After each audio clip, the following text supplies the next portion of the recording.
కొన్ని సంవత్సరాల క్రితం మా నాన్న నన్ను ఒక మాట అడిగారు.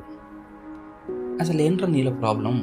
అందరిలాగా బర్త్డే సెలబ్రేట్ చేసుకోవడానికి అసలు ఏంటి ఆ ప్రాబ్లం అని.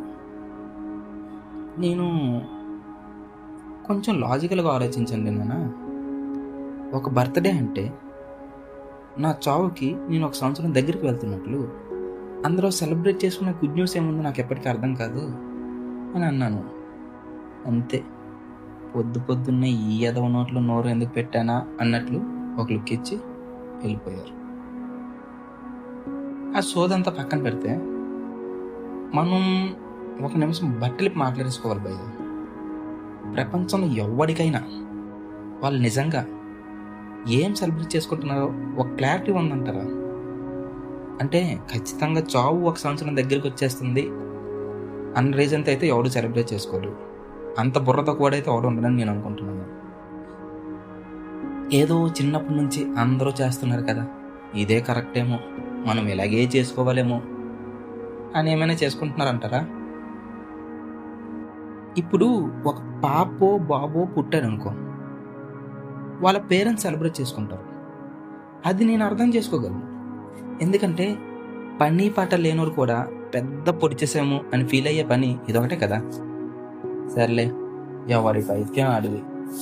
నిజంగా అదొక పెద్ద ఘనకార్యం కాకపోయినా తల్లిదండ్రులకి అదే ఒక పెద్ద ఎమోషనల్ ఈవెంట్.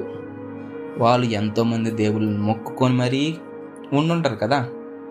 మనలాంటి ఎదవ పుట్టాలని కాకపోయినా ఎవడో ఒకరు పుట్టాలని అయితే అనుకుని ఉంటారు.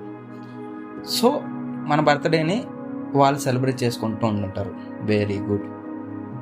అప్పుడు మనం చాలా చిన్నపిల్లలం, మనకేం తెలీదు, ఒక ఫ్లోలో వెళ్ళిపోయాం. ఓకే, ఇప్పుడైతే ఎదిగావు కదా ఎద్దులాగా. అసలు ఈ మొత్తం ప్రాసెస్లో నువ్వేం పీకావని ప్రతి సంవత్సరం birthday birthday birthday celebration celebration celebrations అని దుబ్బేస్తావు అందరికీ.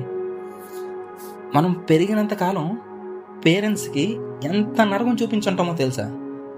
ఒక్కొక్కరి లైఫ్ చూస్తే కండో మేరకు కావాల్సిన కనీసం 10 నుంచి 25 సీన్లు దొరుకుతాయి.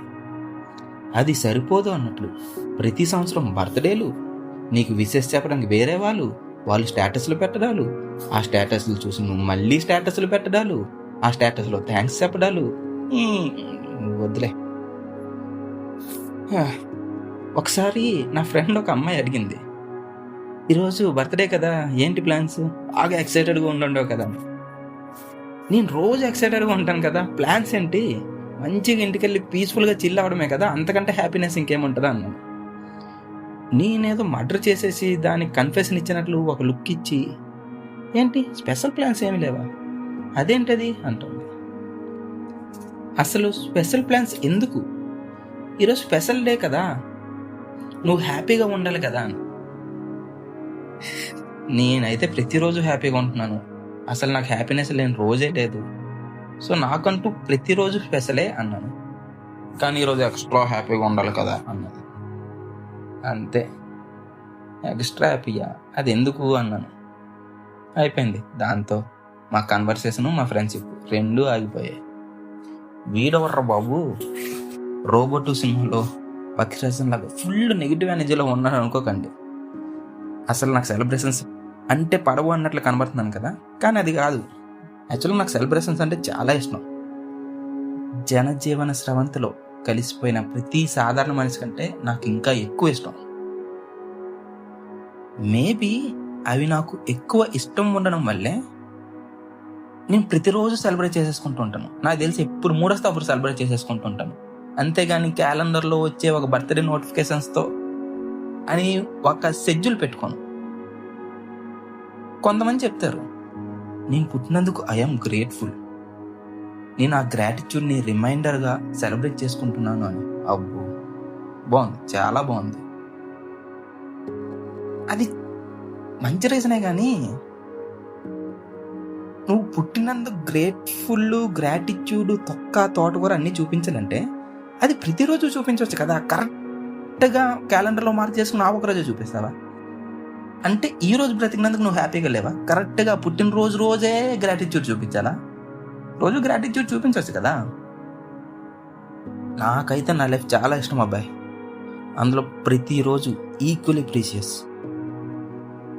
కొన్నిసార్లు చదువుతూ పుస్తకాలు, మరి కొన్నిసార్లు రాస్తూ అక్షరాలు, కొన్నిసార్లు ఆలోచనలు, మరి కొన్నిసార్లు వ్యాయామాలు. ప్రతిరోజు ఏదో ఒకటి చాలా ఎక్సైట్మెంట్ ఇస్తూ ఉంటుంది. కొన్నిసార్లు మూవీ చూసుకుంటాను, చాలా హ్యాపీగా ఎంజాయ్ చేస్తూ ఉంటాను. అప్పుడప్పుడు మూడ్ వచ్చేస్తున్నప్పుడు డైరెక్ట్గా బార్బిక్యూకి వెళ్ళి గంటలు ఆ బఫే తినుకుంటూ ఎంజాయ్ చేస్తూ ఒక్క లెవెల్లో ఎంజాయ్ చేస్తాను. అది నాకు మాటల్లో ఎక్స్ప్లెయిన్ చేయడానికి కూడా రావట్లేదు. ఇలా నాకు ప్రతిరోజు ఒక సెలబ్రేషన్ అయినప్పుడు ఇంకా స్పెషల్గా ఆ ఒక్క రోజును పట్టుకొని సెలబ్రేట్ చేయడం ఏంట్రా అని ఫీలింగ్ అంతే. ఇంకా నిజం చెప్పనా, అసలు గట్టిగా చెప్పాలంటే అది తెలిసి ప్రాబ్లం బర్త్డేస్తో కూడా కాదు. బర్త్డేస్ ఖచ్చితంగా సెలబ్రేట్ చేసుకోవాలనే ఒక ఎక్స్పెక్టేషన్ ఉంది కదా, నాకు తెలిసి అదే మెయిన్ ప్రాబ్లం. అంతకంటే వరస్ట్ ఎక్స్పెక్టేషన్ ఏంటంటే వాళ్ళ సెలబ్రేషన్లో మిగతా వాళ్ళు కూడా పార్ట్ అవ్వాలి అని. సరే, మీకేదో తేట ఉంది, మీరు సంవత్సరం మొత్తం చాలా సంతోషంగా లేరు, ఏదో ఒక రోజైనా ఒక కారణం ఎత్తుక్కొని హ్యాపీగా ఉండాలనుకుంటున్నారు.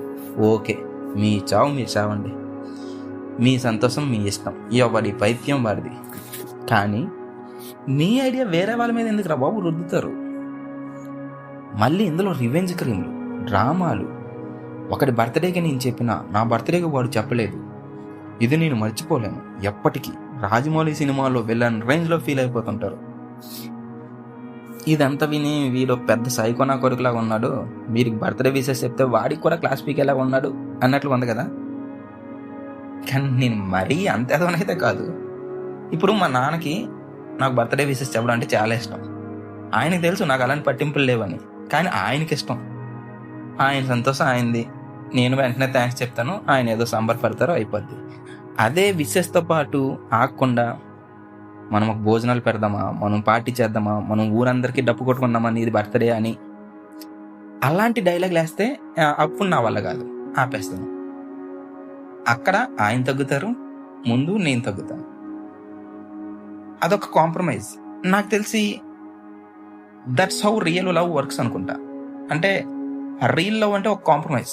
నువ్వు కొంచెం కాంప్రమైజ్ అవుతావు, అవతల వాళ్ళు కొంచెం కాంప్రమైజ్ అవుతారు. వాళ్ళ సంతోషం కోసం నువ్వు కొంచెం ఆలోచిస్తావు, నీ సంతోషం కోసం వాళ్ళు కొంచెం ఆలోచిస్తారు. కొంచెమే, మరి ఎక్కువ కాదు. కొంతమంది చెప్తారు birthdays are for creating memories. ఇవన్నీ ఆటో వెనకాలో ఇన్స్టాగ్రామ్లో క్యాప్షన్స్ కింద బాగుంటాయి అనిపిస్తుంది. కానీ నాకు తెలిసి కెమెరా ఫ్రేమ్స్ కోసం ఎక్స్ప్రెషన్స్ పోస్ట్ చేయడం అవి అసలు మెమరీస్ కాదా. Memories happen when you are present. లైఫ్లో మనకి నచ్చిన వాళ్ళతో మనకు తెలియకుండా క్రియేట్ అయ్యే క్యూట్ మూమెంట్స్ కొన్ని ఉంటాయి, అవే memories. You don't need to stay joy for it to count. Some of your best memories weren't planned. They were spontaneous, accidental and unfiltered. అదంతా ఓకేరా, కానీ ఏదో ఒక రోజు ఇలా సెలబ్రేట్ చేసుకోవడం లేదు అని నువ్వు రిగ్రెట్ అవ్వా అంటే అలా అయితే ఏంటి? ఇది కూడా కొంతమంది క్వశ్చన్ బాగానే ఉంటుంది. కానీ నాకు తెలిసినంత వరకు ఫ్యూచర్లో రిగ్రెట్ అవుతానేమో అనుకుంటూ ప్రజెంట్ బ్రతకడం అంతకంటే పెద్ద రిగ్రెట్ ఏమి ఉండదు. ఫ్యూచర్లో రిగ్రెట్ అవుతానేమో అంటూ ఒక తోడు అవసరం లేకపోయినా పెళ్లి చేసేసుకుందాం, ఫ్యూచర్లో రిగ్రెట్ అవుతానేమో అంటూ కష్టమైన అవసరం లేకపోయినా అప్పు చేసుకొని ఇల్లు కొనేద్దాం, ఫ్యూచర్ రిగ్రెట్ అవుతానేమో అనుకుని ప్రజెంట్ని సెకనాక పెట్టేసుకుంటున్నారు. ఇలా అయిపోతుంది లైఫ్. అరే, ఇప్పుడు మనకి ఎలా బ్రతకాలనిపిస్తే అలా బ్రతుకుదాం.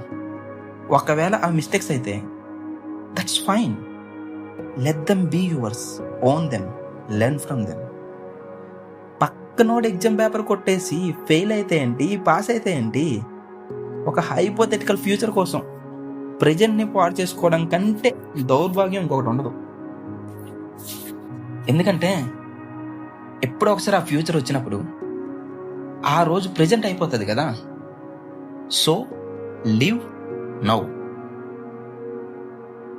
అవునట్టు ఇంతకు చెప్పడం మర్చిపోయాను, ఈరోజు నా బర్త్డే. అందరూ విషెస్ చెప్పండి ప్లీజ్. థ్యాంక్స్.